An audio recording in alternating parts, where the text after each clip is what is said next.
All right, you are good to go. Hey, good evening and welcome to the Insurance and Pharmaceutical Subcommittee of the Health and Government Operations Committee. We apologize for the lateness of this meeting, but we are at the point in the session where we need to move bills quickly in order to get them on the floor through um, three readings in order to get them over to the Senate in about 10 days. So we will be having last minute um, subcommittee subcommittee hearings in order to make sure that we can take care of the bills and get them moving forward. Tonight, I'm going to put out there if you are here for House Bill 1243, health insurance coverage for specialty drugs. I'll tell you now that I am, and that's the only bill you're here for. I am going to hold that bill. We won't be discussing that bill tonight. There is still some internal work to do on it, still discussion between the stakeholders. So I want to hold that. There, we have some amendments on most of the others, but I think they're generally worked out. If not, we will have to hold them and perhaps see that get together on Thursday morning. We're going to start with House Bill 718, Maryland Health Insurance Protection Commission, established by Delegate Rosenberg. And Lisa, tell us what the bill does. This bill reestablishes the Maryland Health Insurance Coverage Protection Commission to monitor potential and actual federal changes to the ACA, Medicaid, the Maryland Children's Health Program, Medicare, and the Maryland all-payer model. The commission will also assess the impact of changes to these programs and provide recommendations for state and local action to protect access to affordable health coverage. There are amendments that were distributed that require the commission to, in addition to the other groups I just mentioned, for the Federal Mental Health Parity and Addiction Equity Act. And it also, the amendments add as representatives, or they add representatives of the Maryland Health Benefit Exchange and the Health Services Cost Review Commission as members to the commission. Okay. Is Delegate Rosenberg here? I don't see him. Good. There. That's who iPad is. I don't see Delegate Rosenberg. I will tell you that this commission is modeled on the one that we had 4 years ago. And when we were looking at all of the elements of the Affordable Care Act and decided about a number of things that we needed to put in Maryland law to make sure that the protections, the good elements and protections of the Affordable Care Act were sustained in our laws should anything happen at the federal level.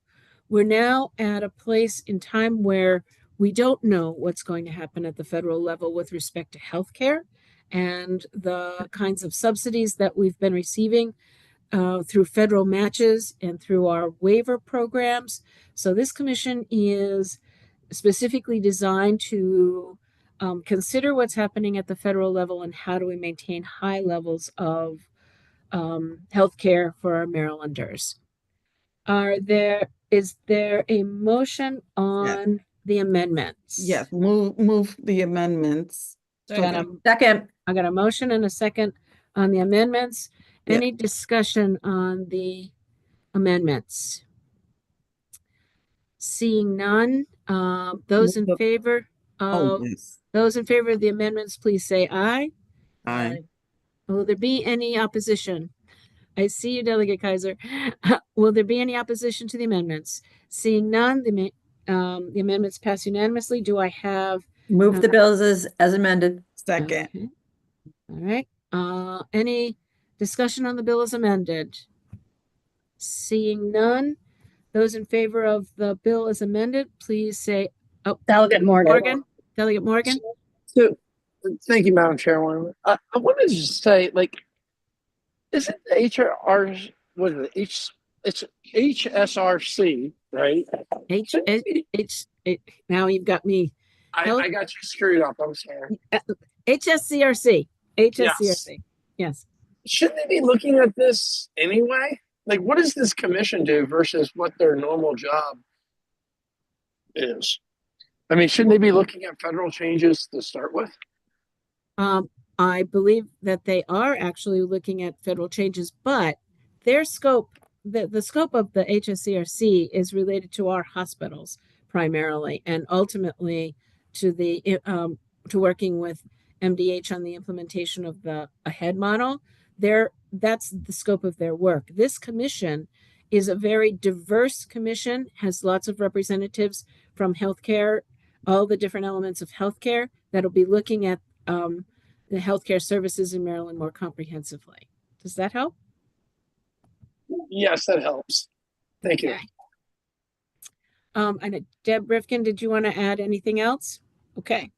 Then I have a motion on the bill as amended. Any further discussion or questions?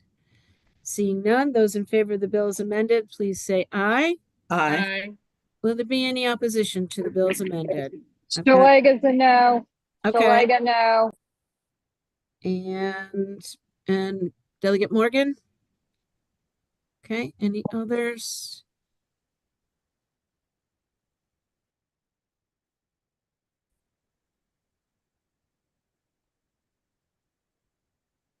As Delegate Shalega, Delegate Morgan as opposition, opposed to the bill as amended. I put my hand up as well. Sorry, Delegate Kipke, I didn't see it. The people are entering and it's covering the top of my screen. So I apologize. Please make sure that please check me on this. All right, then we will move to, that bill passes. We will move to House Bill 974. And this is Health Insurance Preventive Services Enforcement Authority. This is Delegate Shetty. Lisa, why don't you tell us about the bill? The bill requires the insurance commissioner to enforce the requirement that each carrier provide coverage for specified preventive services without cost-sharing requirements consistent with federal rules and guidance in effect on December 31st, 2024. The amendment specified that the commissioner must enforce the preventive care provisions of state law consistent with guidelines set by the United States Preventive Services Task Force, the Advisory Committee on Immunization Practices of the Centers for Disease Control and Prevention, or the Health Resources and Services Administration. The amendments also specified that in addition to adopting regulations consistent with federal statutes, rules, and guidance in effect on December 31st, 2024, the commissioner may adopt regulations at a later date to enhance the scope of preventive services to the benefit of consumers in the state, or to require carriers to provide coverage without imposing cost-sharing requirements for future preventive services recommendations and guidelines. Okay, thank you, Lisa. Delegate Shetty is here. Delegate Shetty, would you like to speak to your bill? Thank you, Madam Chair. Good evening, everyone. Thank you all for sticking it out so late.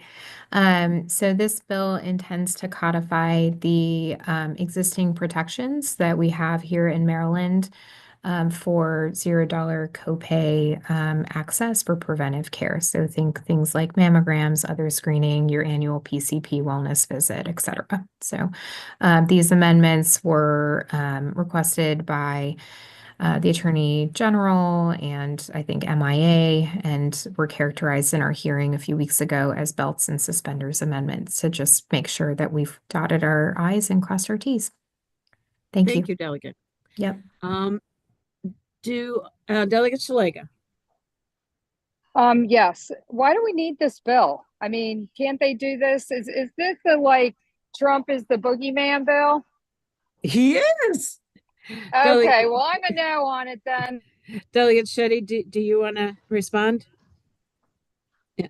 Thank you. This bill isn't seeking to attack our current president. There have been numerous dialogues over the years about potentially changing the Affordable Care Act, making significant repeals or amendments to large portions that benefit Marylanders. We've already, a few years ago, codified as part of Maryland state law some of the key provisions of the ACA that were at the time, I think in 2019 or so, 2020, deemed really important for us to ensure we codified. This just sort of seeks to add to that to make sure that Marylanders continue to have access to $0 copay preventive services. And as I said in the written testimony and oral testimony, we know that with these barriers removed, every dollar spent on prevention saves $6 in future costs. So in addition to improving patient outcomes. So this is really about just trying to make sure that we maintain continued access to coverage that Marylanders currently enjoy, should things change at the federal level. Thank you, Delegate. And I think, what I would say, Delegate Shalega, is that these zero copays exist because of the Affordable Care Act. If the Affordable Care Act goes away, and there's discussion of that at the federal level, then we would not have those protections. With this bill, we would have those protections in Maryland. Any further questions on the bill? Do I have a motion on the amendments? Move the amendments. Second. I had a motion and a second on the amendments. Any discussion on the amendments? Okay, seeing none, those in favor of the amendments, please say aye. Aye. And are there any, Delegate Kipke, is that a opposition or a question? Oh, can't hear you. Opposition. Thank you. Opposition To the amendments, are we on the, to the amendments? I've got Delegate I'm Kipke, opposed. Shalega opposed. Shalega, Delegate Morgan. Are you there? How are you doing? Yeah, I'm doing great. Thank you, Madam Chair, for putting up with the technology issues. I'm fine with the amendments. I'll be no versus on the bill. So thank you. Okay, great. Thank you for explaining. Okay, so the amendments passed. Do I have a bill on the a motion on the bill as amended? Move the bill as amended. Second. A motion and a second on the bill as amended. Any questions, discussion on the bill as amended? Seeing no hands, those in favor of the bill as amended, please say aye. Aye. Are there any opposition to the bill as amended? So I have Shalega opposed. Delegate Morgan, Delegate Shalega, Delegate Kipke. Did I miss anyone? Okay, seeing none, then the bill passes as amended. Thank you. And we move on to House Bill 1045. This is Health Insurance and Family Planning Services Consumer Protections Updates. And that is Delegate Pena Melnick. Lisa, tell us about the bill. the bill updates references to federal law related to family planning services, grandfathered plans, explanation of benefits, summaries of benefits and coverage, medical loss ratios, catastrophic plans, annual limits for cost sharing, prescription drugs, and rescissions to December 31st, 2024. The bill also specifies that the Insurance Commissioner and the Maryland Commission on Civil Rights have concurrent jurisdiction to enforce consumer protection provisions related to discrimination in health insurance. There is an amendment that strikes language that would have altered the definition of family planning provider. That's it. Okay. Is Chair Pena Melnick on? I don't think so. So essentially, this bill is updating references to the federal law as it is now, and is addressing the fact that we will continue to be committed to our family services program going forward. So discussion or questions on the bill? Any?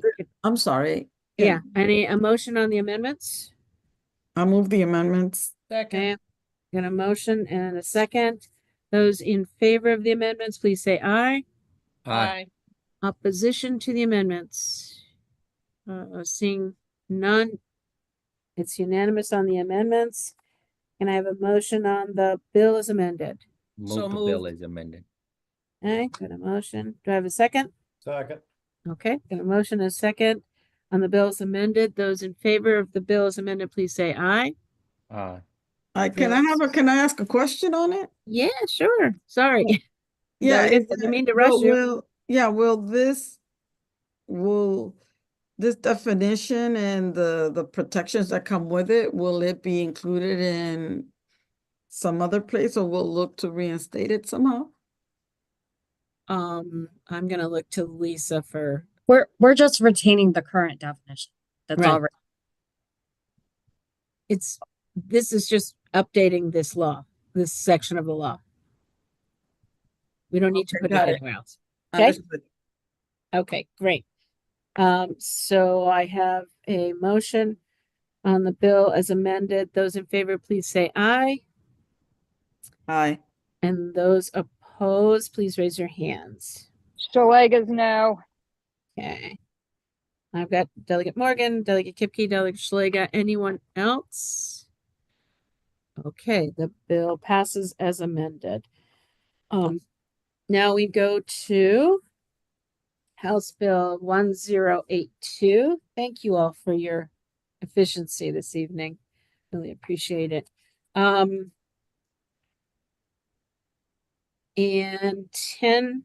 1082 is health insurance, individual market stabilization, establishment of the state-based health insurance subsidies program. This is also Delegate Pena Melnick's bill. Lisa, want to tell us what the bill does? The bill requires the Maryland Health Benefit Exchange, in consultation with the insurance commissioner, to establish and implement a state-based health insurance subsidies program to provide subsidies to individuals for the purchase of health benefit plans in the individual market. The program must be designed to maintain affordability for individuals purchasing health benefit plans and target individuals who experience an increase in the federal applicable percentages for premiums based on household income in calendar 2026 compared to calendar 2025. The amendments that distribute would extend the program for 2 years. As introduced, it would have just applied in 2026, but the amendments extend it to 2027 as well. The amendments add to the factors that the exchange is required to consider in establishing subsidy eligibility and payment parameters to include funding for the state reinsurance program and uncertainties in enrollment. The amendments provide that the bill will become effective on June 1st instead of if federal advance premium tax credits are limited or reduced, and the bill will terminate if the federal advance premium tax credits are extended. Okay, so for the last, I'm gonna ask I think Johanna Fabian Marks is here.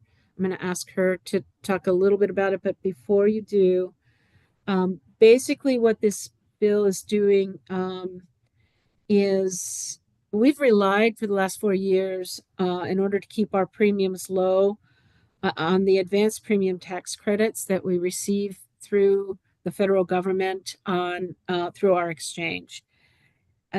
In order for those to be continued, there has to be action, confirming action on the part of Congress. Again, there's a question about whether or not they will do that, since the feds are looking at very tight budget controls and constraints. So whether or not those dollars will be available to us is of concern, and we want to be prepared should we lose those dollars.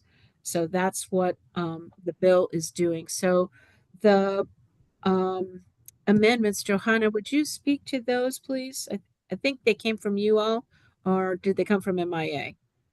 They were a collaboration between us and MIA. Okay, great, thanks.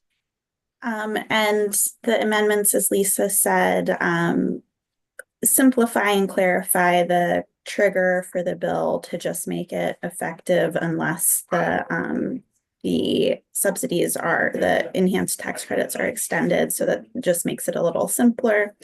And then it also gives the exchange authority to operate the program for 2 years, as Lisa mentioned, through to 2026 and 2027. Upon further discussion, we realized that would probably be just a simpler approach, because in 2027, we will have to come back to the legislature to discuss extending the waiver, which ends in 2028. So rather than doing the program for 1 year, having to come back to the legislature next year to talk about what do we do about these enhanced financial assistance, if we want to continue it or not, and then come back again in 2027 to talk more broadly about what we're doing about the reinsurance fund and the reinsurance waiver. We thought, let's just kind of get ourselves through the next 2 years, and then in 2027 come back to the legislature and stakeholders to have a broad-based conversation about where do we go from here. Just felt like that would streamline things a bit. So I think those are, and then also the amendments Lisa mentioned just clarify that the exchange will take into consideration balancing both this subsidy program, if we're authorized to do so, with the reinsurance program, and the importance of that to stabilize the market, to just, which we certainly would have done, but just want to make it clear that those will be considerations for the exchange board. Thank you, Johanna. I think that the key here is in the title of the bill, where it is the individual market stabilization, and that's the goal of this bill. So, are any questions on the amendment? Oh, let me ask: is there a motion on the amendments? Move the amendments. Second. Okay, I've got a motion and a second on the amendments. Any discussion, questions on the amendments? Seeing none, those in favor of the amendments, please say aye. Aye. Is there anyone opposed to the amendments? Seeing no one, the amendment passes unanimously. Now let's go to the bill as amended. Move Can I have as a motion? amended. I've got a Second. motion and a second on the bill as amended. Questions about the bill as amended? Okay, seeing none, or discussion, seeing none. Let's go on the bill as amended. Those in favor, please say aye. Aye. Those opposed, I have Delegate Kipke, Delegate Morgan, Delegate Shalega. Anyone else? Okay, not seeing anyone else. The bill as amended passes unanimously. Okay, thank you. We are doing pretty well here. Delegate Kaiser might actually get home to tuck in her little one. We're going to go to House Bill 666, Maryland Medical Assistance Program and Health Insurance, required coverage for calcium score testing. Delegate Woods. Lisa, tell us what the bill does. Sure. We discussed this last week, and the bill still requires carriers as well as Medicaid to cover calcium score testing for individuals in accordance with certain standards. The amendments specify, the wording has changed a little bit, but the meaning is the same as the amendments you saw last time, specify that the coverage is required in accordance with the most recent guidelines of the American College of Cardiology. Okay.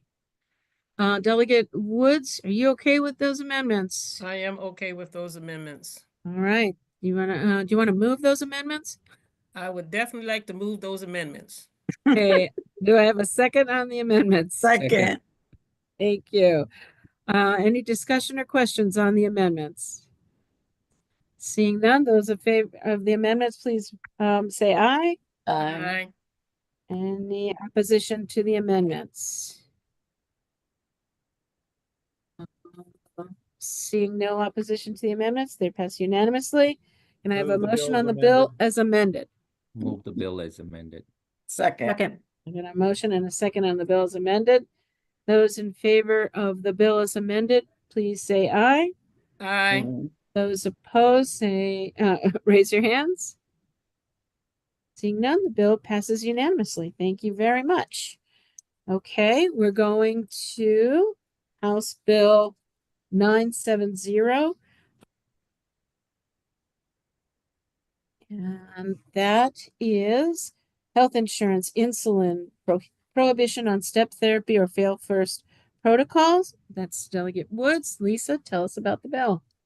The bill prohibits certain carriers from imposing a step therapy or fail first protocol for insulin and insulin analog or other prescription drugs that perform a similar function to insulin, regardless of the activation period, whether the solution is mixed before or after dispensing, or whether the drug is administered by injection or inhalation.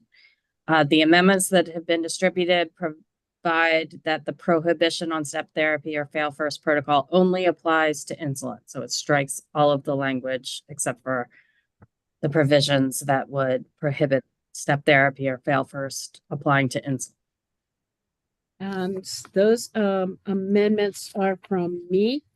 And what we felt was that the language was too broad and could cover a lot of other drugs that may be only tangentially related to insulin and may be in fact very expensive. So we wouldn't be able to do any kind of utilization review on them. So any questions on the amendment? Okay. So we're just focused on insulin for Yes. diabetes. That's it. Correct. That's basically what it's at. That's what it says. Yep. Okay, can I Move have the a, amendment? Second. I got a motion and I got a second. Any discussion or questions on the amendments? Seeing none, and those in favor, please say aye. Aye. Okay, any opposition?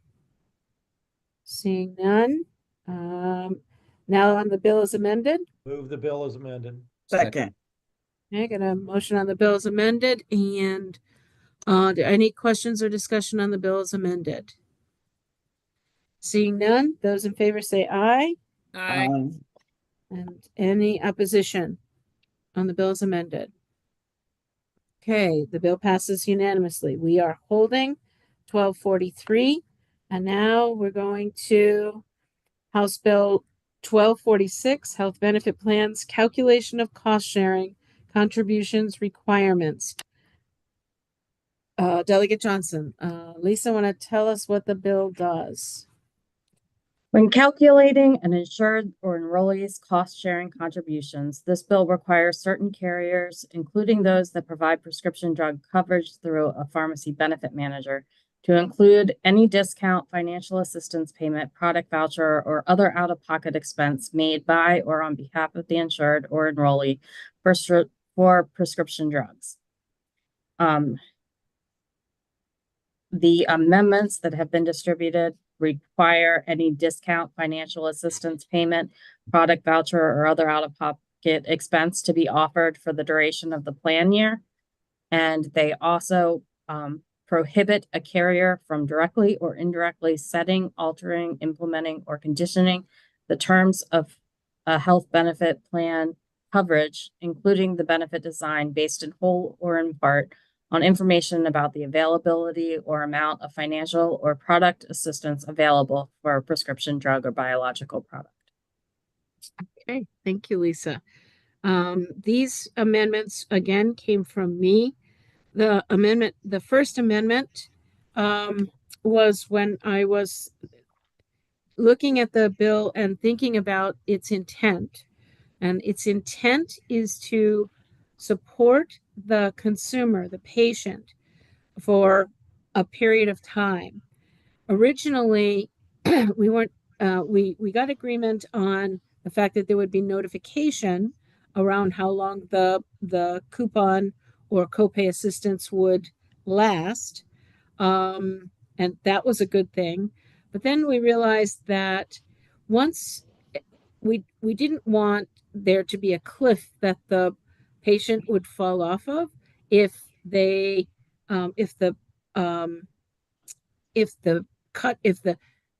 assistance was cut off in the plan year. So it would be literally a cliff where the drug price could potentially go up significantly after that period of time that the copay assistance was there. So that was the first amendment. The second amendment was to hold the carriers accountable for making sure that the benefit plan continued through the period of time that the copay assistance was offered. I see Delegate Kipke's got his hand up. I'm sorry, I tried to get to you earlier. I want to see if it's possible to hold the bill so that I can have these amendments distributed to different parties that I just don't understand.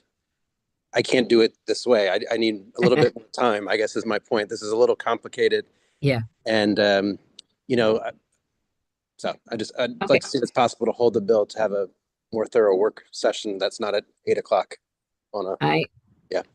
Delegate, I truly appreciate that, and I truly support your motion to hold the bill. So we will hold 12:46, and please hold on your calendars at 8:30 on Thursday morning for another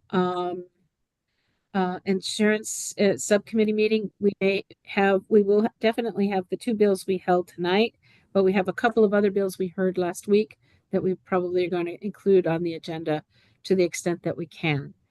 Any final questions or thoughts? Seeing none, thank you all again for your patience, persistence, and endurance, and have a great evening. This meeting is adjourned.